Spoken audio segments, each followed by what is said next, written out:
দেখুন এই ভাইটার পকেট কেটে কিভাবে লোকটা পালিয়ে গেল।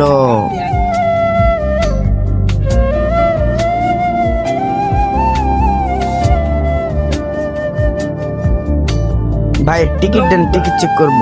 আচ্ছা ভাইয়া এখন দিতেছি। এ কি হলো, আমার টিকিট কে চুরি করে নিয়েছে? কি বলছেন এটা? বাসের মধ্যে কোথা থেকে চোর আসবে? আমি টিকিট কেটেছিলাম, আমার টিকিট কোথায় উদা হয়ে গেল? টিকিট চুরি হয়েছে মানে কিভাবে কি হলো? এই বাসের মধ্যেই চোর আছে। এই গেট বন্ধ করো, চোরকে আজকে ধরবো। চোর এখানেই আছে। হ্যাঁ ভাই তাড়াতাড়ি দরজা বন্ধ করো।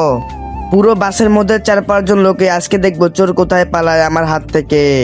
চোরকে আমি এখনই ধরতেছি।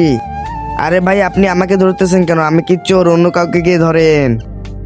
আপনি চুরি করেছেন কি করেননি এখনই টের পাওয়া যাবে, দাঁড়ান একটু।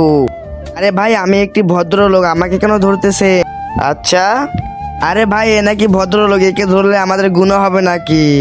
আচ্ছা আপনি ভদ্রলোক, তাই এখনই দেখতেছি। যে আমার টিকিটে ফিরে দিতে পারবে তাকে আমি পুরস্কার দেব। ভাই আপনি চিন্তা করেন না, আমি চোর ধরে দিতেছি। ভাই আমি স্কুলের মাস্টার, আমাকে কেন ধরছেন?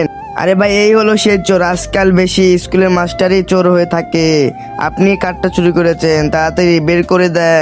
আরে ভাই আমি একটা স্কুলের মাস্টার, আমি কেন চুরি করতে যাব? আমি অন্যজনকে শিক্ষা দেই না দেখে একটা টিচারকে আপনি অপমান করবেন না, এটা করা ঠিক না।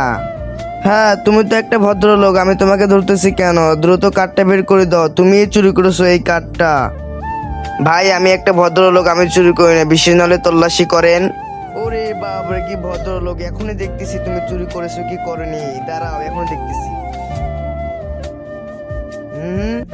খাবার একটু কম খাবি, পেটটা করেছিস কি? একবার ভিতরে ঢুকে গেলে আর বাইরে হবে না। অবশ্যই একটু কম খাবি, না হলে কিন্তু পেটের সমস্যা হবে। অবশ্যই একটু কম খাবি, বুঝলি?